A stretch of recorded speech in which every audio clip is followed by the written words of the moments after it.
The Call of the Wild by Jack London. Chapter 1.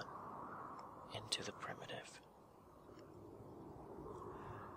Old longing's nomadic leap, chafing at custom's chain, again from its brumal sleep, wakens the ferine strain.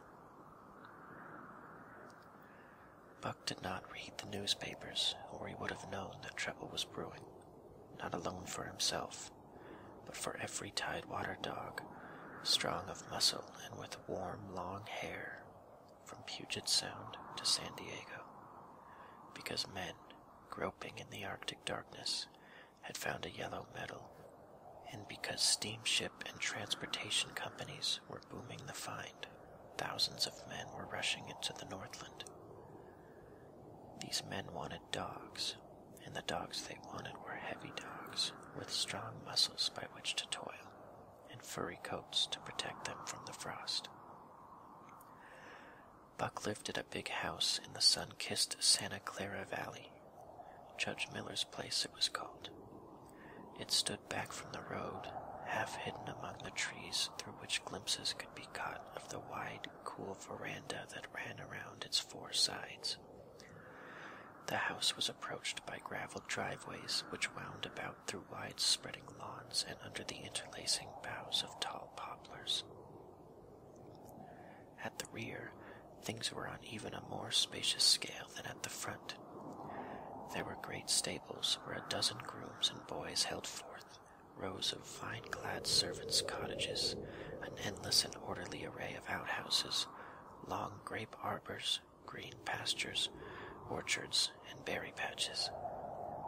Then there was the pumping plant for the artesian well, and the big cement tank where Judge Miller's boys took their morning plunge and kept cool in the hot afternoon.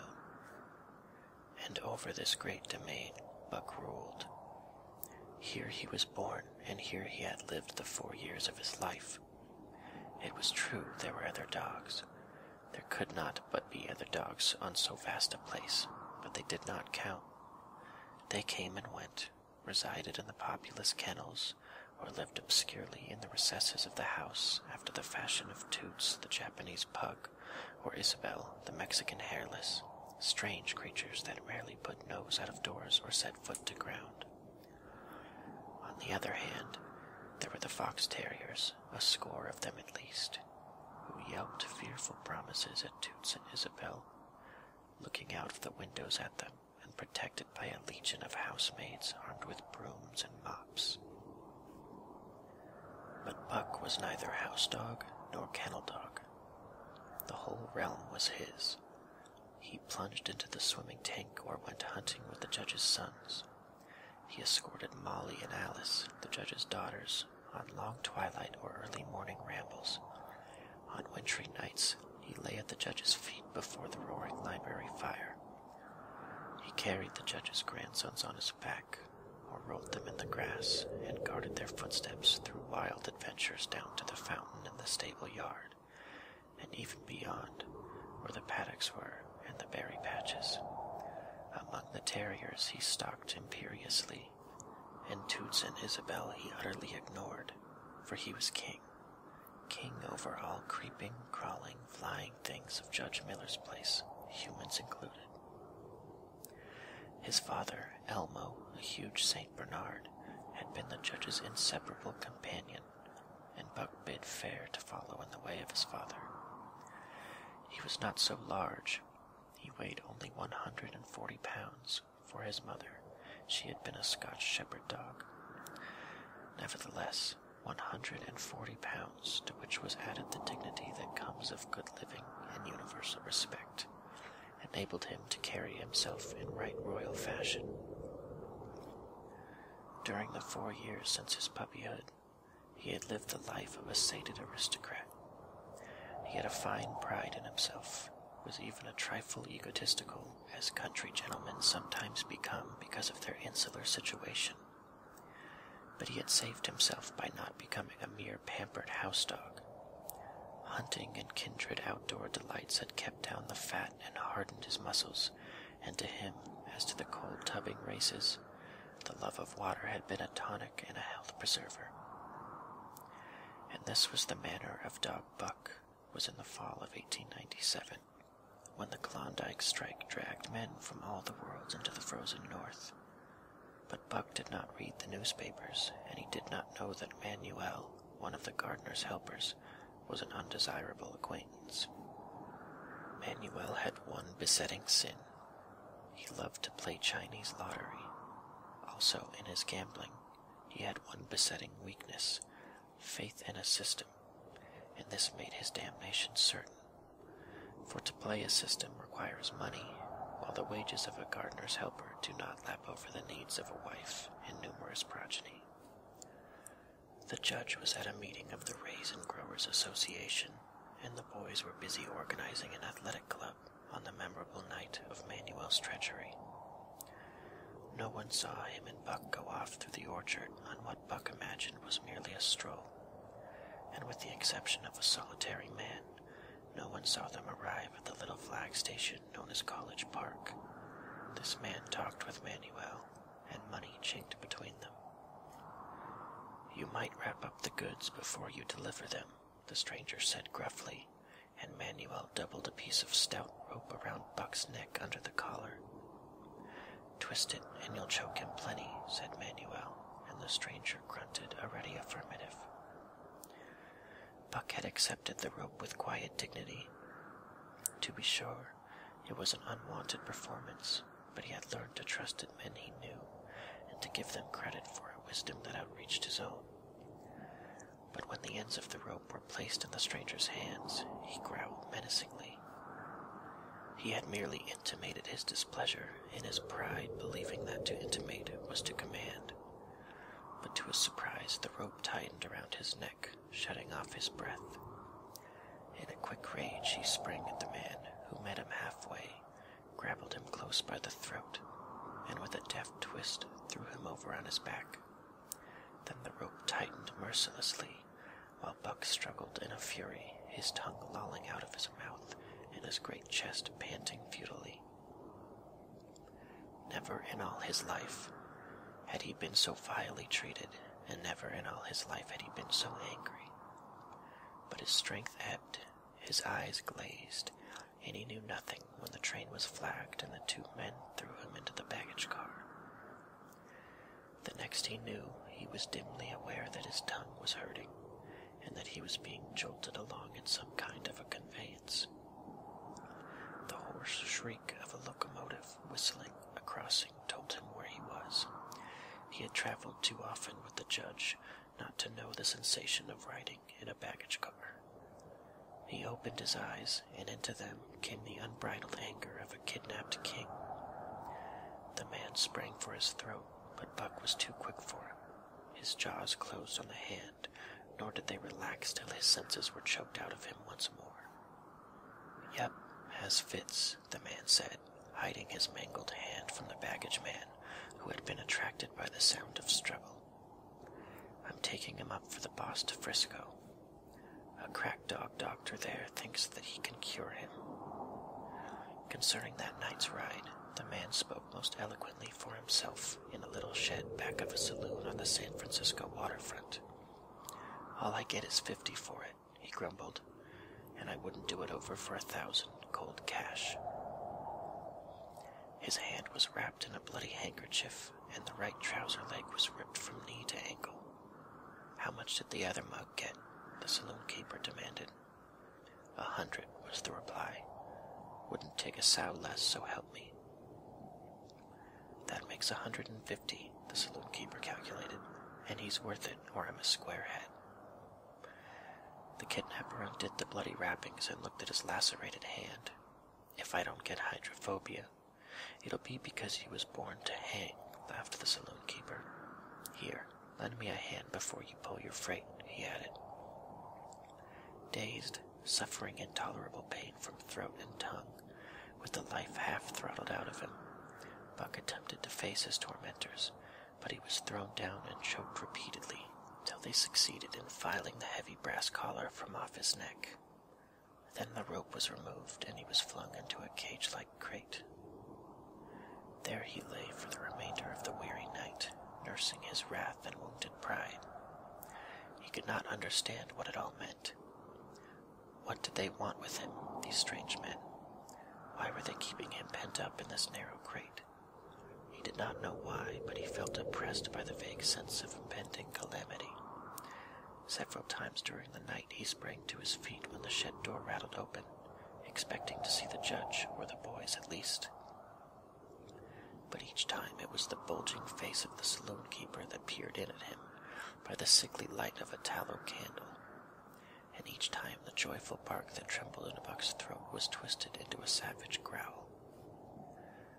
But the saloon keeper let him alone, and in the morning 4 men entered and picked up the crate. More tormentors, Buck decided, for they were evil-looking creatures, ragged and unkempt, and he stormed and raged at them through the bars. They only laughed and poked sticks at him, which he promptly assailed with his teeth till he realized that was what they wanted, whereupon he lay down sullenly and allowed the crate to be lifted into a wagon. Then he, and the crate in which he was imprisoned, began a passage through many hands. Clerks in the express office took charge of him. He was carted about in another wagon. A truck carried him with an assortment of boxes and parcels upon a ferry steamer. He was trucked off the steamer into a great railway depot, and finally he was deposited in an express car. For 2 days and nights this express car was dragged along at the tail of shrieking locomotives, and for 2 days and nights Buck neither ate nor drank. In his anger he had met the first advances of the express messengers with growls, and they had retaliated by teasing him. When he flung himself against the bars, quivering and frothing, they laughed at him and taunted him. They growled and barked like detestable dogs, mewed and flapped their arms and crowed.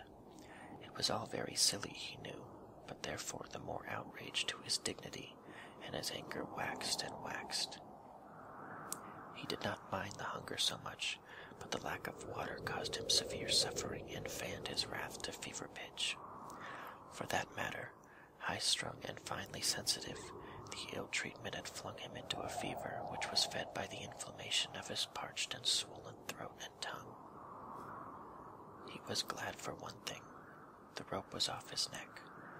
That had given them an unfair advantage, but now that it was off, he would show them. They would never get another rope around his neck. Upon that he was resolved. For 2 days and nights he neither ate nor drank, and during those 2 days and nights of torment, he accumulated a fund of wrath that boded ill for whoever first fell foul of him. His eyes turned bloodshot, and he was metamorphosed into a raging fiend. So changed was he that the judge himself would not have recognized him, and the express messengers breathed with relief when they bundled him off the train at Seattle. 4 men gingerly carried the crate from the wagon into a small, high-walled backyard. A stout man with a red sweater that sagged generously at the neck came out and signed the book for the driver. That was the man, Buck divined, the next tormentor, and he hurled himself savagely against the bars. The man smiled grimly and brought a hatchet and a club. "You ain't going to take him out now?" the driver asked. "Sure," the man replied, driving the hatchet into the crate for a pry. There was an instantaneous scattering of the 4 men who had carried it in, and from safe perches on top the wall they prepared to watch the performance. Buck rushed at the splintering wood, sinking his teeth into it, searching and wrestling with it. Wherever the hatchet fell on the outside, he was there on the inside, snarling and growling, as furiously anxious to get out as the man in the red sweater was calmly intent on getting him out. "Now, you red-eyed devil," he said, when he had made an opening sufficient for the passage of Buck's body. At the same time he dropped the hatchet and shifted the club to his right hand. And Buck was truly a red-eyed devil, as he drew himself together for the spring, hair bristling, mouth foaming, a mad glitter in his bloodshot eyes. Straight at the man he launched his 140 pounds of fury, surcharged with the pent passion of 2 days and nights. In midair, just as his jaws were about to close on the man, he received a shock that checked his body and brought his teeth together with an agonizing clip. He whirled over, fetching the ground on his back and side. He had never been struck by a club in his life, and did not understand. With a snarl that was part bark and more scream, he was again on his feet and launched into the air. And again the shock came, and he was brought crushingly to the ground. This time he was aware that it was the club, but his madness knew no caution. A dozen times he charged, and as often the club broke the charge and smashed him down. After a particularly fierce blow, he crawled to his feet, too dazed to rush. He staggered limply about, the blood flowing from nose and mouth and ears, his beautiful coat sprayed and flecked with bloody slaver. Then the man advanced and deliberately dealt him a frightful blow on the nose. All the pain he had endured was nothing compared with the exquisite agony of this. With a roar that was almost lion-like in its ferocity, he again hurled himself at the man. But the man, shifting the club from right to left, coolly caught him by the underjaw, at the same time wrenching downward and backward. Buck described a complete circle in the air and half of another, then crashed to the ground on his head and chest. For the last time he rushed. The man struck the shrewd blow he had purposely withheld for so long, and Buck crumpled up and went down, knocked utterly senseless. "He's no slouch at dog-breaking, that's what I say," one of the men on the wall cried with enthusiasm. "Truther break cayuses any day, and twice on Sundays," was the reply of the driver as he climbed on the wagon and started the horses. Buck's senses came back to him, but not his strength. He lay where he had fallen, and from there he watched the man in the red sweater. "Answers to the name of Buck," the man soliloquized, quoting from the saloon-keeper's letter, which had announced the consignment of the crate and contents. "Well, Buck, my boy," he went on in a genial voice, "we've had our little ruction, and the best thing we can do is to let it go at that. You've learned your place, and I know mine. Be a good dog, and all will go well, and the goose hang high. Be a bad dog, and I'll whale the stuffing out of you. Understand?" As he spoke, he fearlessly patted the head he had so mercilessly pounded, and though Buck's hair involuntarily bristled at touch of the hand, he endured it without protest. When the man brought him water, he drank eagerly, and later bolted a generous meal of raw meat, chunk by chunk, from the man's hand. He was beaten, he knew that, but he was not broken. He saw once and for all that he stood no chance against a man with a club. He had learned the lesson, and in all his afterlife he never forgot it. That club was a revelation. It was his introduction to the reign of primitive law, and he met the introduction halfway. The facts of life took on a fiercer aspect, and while he faced that aspect uncowed, he faced it with all the latent cunning of his nature aroused. As the days went by, other dogs came, in crates and at the ends of ropes, some docilely, and some raging and roaring as he had come. And, one and all, he watched them pass under the dominion of the man in the red sweater. Again and again, as he looked at each brutal performance, the lesson was driven home to Buck. A man with a club was a lawgiver, a master to be obeyed, though not necessarily conciliated. Of this last Buck was never guilty, though he did see beaten dogs that fawned upon the man, and wagged their tails and licked his hand. Also he saw one dog that would neither conciliate nor obey, finally killed in the struggle for mastery. Now and again men came, strangers who talked excitedly, wheedlingly, and in all kinds of fashions to the man in the red sweater. And at such times that money passed between them, the strangers took one or more of the dogs away with them. Buck wondered where they went, for they never came back, but the fear of the future was strong upon him, and he was glad each time when he was not selected. Yet his time came in the end, in the form of a little weazened man who spat broken English and many strange and uncouth exclamations which Buck could not understand. "Sacredam," he cried, when his eyes lit upon Buck. "Dat one damn bully dog, eh? How much?" 300, and a present at that," was the prompt reply of the man in the red sweater. "In seeing it's government money, you ain't got no kick coming, eh, Perrault?" Perrault grinned, considering that the price of dogs had been boomed skyward by the unwanted demand. It was not an unfair sum for so fine an animal. The Canadian government would be no loser, nor would its dispatches travel the slower. Perrault knew dogs, and when he looked at Buck, he knew that he was 1 in 1,000. 1 in 10,000, he commented mentally. Buck saw money pass between them, and was not surprised when Curly, a good-natured Newfoundland, and he were led away by the little weazened man. That was the last he saw of the man in the red sweater, and as Curly and he looked at receding Seattle from the deck of the Narwhal, it was the last he saw of the warm Southland. Curly and he were taken below by Perrault and turned over to a black-faced giant called Francois. Perrault was a French-Canadian and swarthy, but Francois was a French-Canadian half-breed and twice as swarthy. They were a new kind of men to Buck, of which he was destined to see many more, and while he developed no affection for them, he nonetheless grew honestly to respect them.